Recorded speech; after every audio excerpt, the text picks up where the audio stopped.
Jordan, you wanted to talk about Kingdom Hearts Unchained Double XL, whatever the heck it's called, right? Those Kingdom Hearts games. Oh, Jared, was that a 2.7. Was that a reference to Kingdom Hearts odd naming situations? Because I've never heard someone make a joke about stupid Kingdom Hearts names before. I know, I'm an Super original. fucking original, Jared.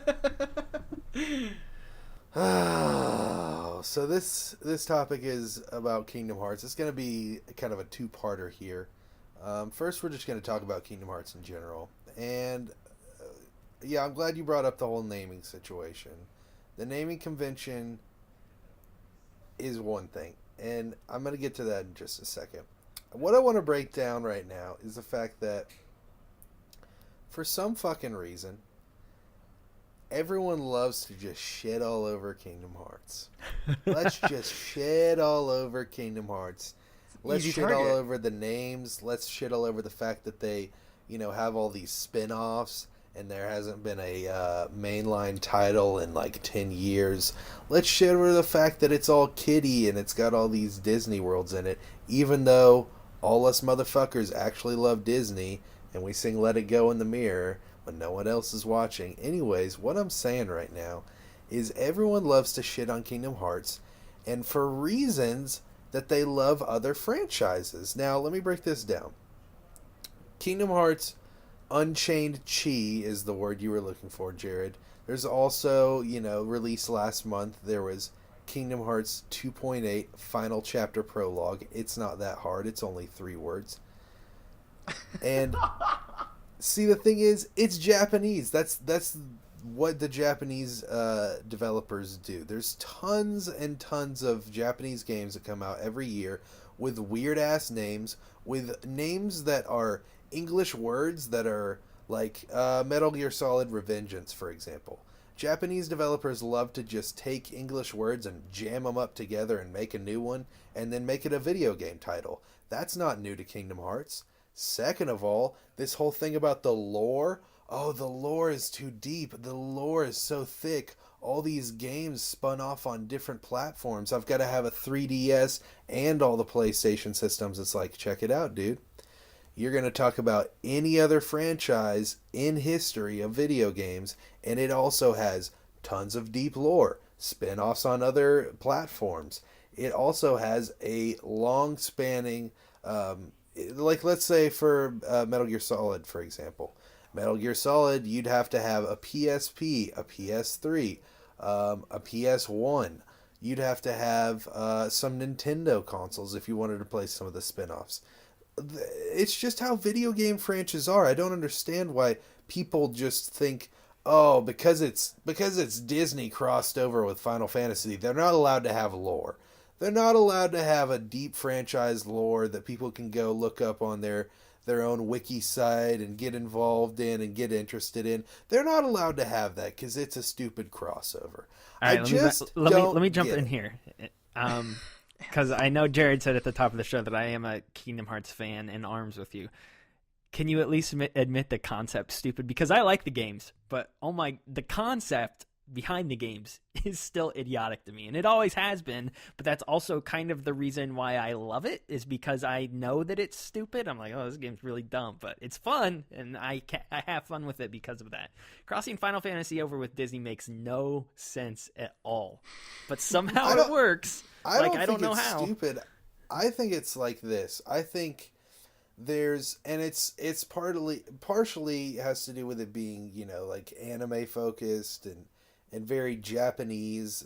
A lot of Japanese stuff is very melodramatic. It's very over the top. It's very goofy and cheesy, sometimes even kiddie. There's tons of fan service, and Kingdom Hearts is totally guilty of that. And I think those, a lot of Kingdom Hearts is really just like playing with these tropes. It's playing with tropes of JRPGs and just Japanese anime and that culture in general. And then, of course, it's playing also on all of the Disney tropes, bouncing through these worlds and, meeting Steamboat Willie and all this other crap. Going back to Tron and, like, making fun of how goofy that shit looked. I think that's another big thing, an issue, is that not enough people realize that a lot of Kingdom Hearts is tongue in cheek.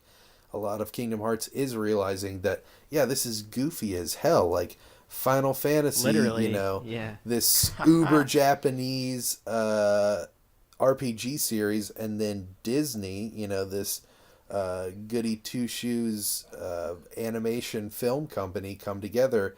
It's really one of the most intriguing crossovers of all time, in my opinion. I think that people don't give it enough credit because, I mean, this is like crazy when you think of other crossovers. You know, like Marvel versus Capcom doesn't even come close to the amount of kind of just star power that comes with this franchise, because Final Fantasy is one of the biggest video game franchises, and of course Disney is a giant in the animation industry and film. So I think that's more tongue-in-cheek than people realize. The goofiness and the cheesiness, you know, it's all about friendship and it's all about loving one another. I get that it's not, you know, the coolest thing out there. It's not, you know, warfare in, you know, the middle of Germany during World War One, Dom. I know this isn't Battlefield 1, but if you could just humor me and allow me to enjoy, you know, this childlike sense of wonder that a game such as Kingdom Hearts brings. I just don't understand the hate. That was a mighty big soapbox you were standing on. No, I can get with you on that. So I absolutely loved the first game. Like absolutely loved it. Yeah. And I even played the GBA game. And I think that's one step further than most people went. I imagine that this series had a ton of people play the first game and then started to see some drop off. Because in my head, and maybe it's just from a lack of effort, but the continued lore beyond the Disney worlds just wasn't what made it interesting to me. And it seems, my perception is, as the games went on, that stuff got more and more prominent, and it kind of became more about that than it was so much about the Disney worlds. And then to me, I think you can, a lot of games do, you know, switch between platforms, but I can't think of a more egregious example of, you know, if you want to play every game in this series, you have to like jump between not just platforms, but, you know, manufacturers of platforms. You know, at least, Metal Gear. You know, you have to have most of the PlayStation systems, and I didn't know there was a few on Nintendo. So that was. That's what I'm saying. Metal Gear has Nintendo games. If you think about Assassin's Creed, there's fucking DS games and shit. There's DS Call of Duty games. I mean, almost any giant franchise. Final Fantasy itself is the same way. Final Fantasy's on Nintendo and fucking, of course, PlayStation. But then, Final Fantasy 13 is on Xbox. They just seem to have at least consistency, though. The thing I'll say about Kingdom Hearts, and the reason people complain about the spin-offs, is because the spin-offs are vital to the story. So if you go chronologically, one is on PS2. The follow-up to that is a Game Boy Advance game. The follow-up to that is another PS2 game. So there's that. So PS2 correlation there between 1 and 2. But then the next one that's vital to the story, I think, was on DS. And then the next one was on PSP. And then after that, there was one on the 3DS. And then there was one on phone, which was recoded, which was then put back on, which was ported to DS, I think. And now you're bringing me to my next point, which is the fact that whole point is irrelevant because of the fact that come into March, we're going to have all the games on PS4. All the games that are on 3DS, the 3DS games, literally the only Kingdom Hearts game that isn't on either the collection coming out this spring or 2.8 that we just had on PS4 is Unchained Chi, the mobile game. And so I think that's okay that that's not on there. You can get this complete Kingdom Hearts story just by getting a PS4, which tons of people have. It's got the spin-offs, it's got the Nintendo games. Even if it doesn't have the actual game itself, it has the cutscenes remastered. And so I think they've done a good job of culling the herd there, as it were. They recognized that was an issue and fixed it. Yeah, exactly. And I also think that you do make a good point, Logan, that, you know, other franchises may jump around platforms or even manufacturers of platforms, but usually they're not all vital to the main storyline. So I can concede that point, but like I said, that is all being fixed by the end of March. And so, at this point, I think it's probably going to be out next year, Kingdom Hearts 3. Let's cross our fingers. I mean, I'm saying compared to this year, I definitely think it will be out next year at the latest. Also, it was reassured that it's coming to Xbox One still, so I'm super excited about that. Yeah, which don't even get me started on the fact that they're not putting the collection on there. But, yeah, that irritates me too. Don't worry. Yeah, I don't understand that for sure. Still, I think later on this year, I think we're going to see a lot of people going, okay, now I can finally jump in. They've got the collections on PS4. They've got 2.8, and it's not that difficult to get your hands on 2 different games, And so then I think we're going to see a lot more people diving in. Dom, you gave the complaint that I've heard from a lot of people, which is that pretty soon after the beginning of the series, you see the connection to Disney not taper off, but just they don't delve into the Disney lore as much, and they lean more on the Kingdom Hearts lore itself. I think I could be that wrong. is... That was just my perception. I don't know. No, I think you're correct, but the thing is, and I think what most people don't realize here, is that I think that's actually a strong suit of the Kingdom Hearts series. I think that the lore is actually really fucking dope. I think, Nobodies and Heartless and Organization 13 and Mickey being king of his world and what Kingdom Hearts is and how all the worlds are connected and all that. That shit's really fucking cool. And so I think people will start to realize that it's okay that they lean more heavily on that in the later years because, just retelling the same story of Mickey or, just bringing more Disney characters in isn't really going to do it. So I think it's smart that they've written their own story and made their own characters important. I mean, dude, people, I was getting up on my soapbox there, but there's some die-hard Kingdom Hearts fans out there, and those people love the Kingdom Hearts characters. Of course, they're glad to see what the new worlds in Kingdom Hearts 3 are going to be and what Disney worlds and characters are going to see, but people really do like the Kingdom Hearts characters themselves, and I think they are strong enough to support their own lore story. Yeah. Closing out, the only thing I want to say is I love Kingdom Hearts. I've only played 1 and 2. I haven't played anything after that, and I'm super excited for 3.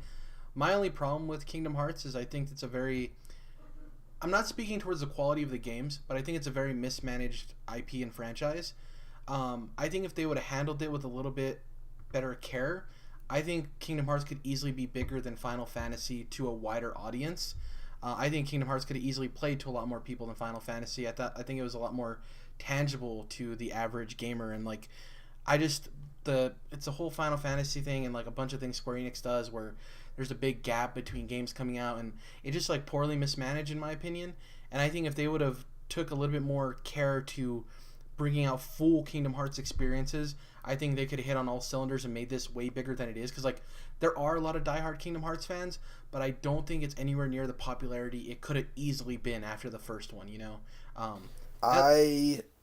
I would have to disagree with the fact that it could be more popular than Final Fantasy. I think that's a bit of a stretch, but I do actually agree with you that they've mismanaged it because, hell, dude, Kingdom Hearts 2 was a PlayStation 2 game, I mean it's 2005, I think, was when it released.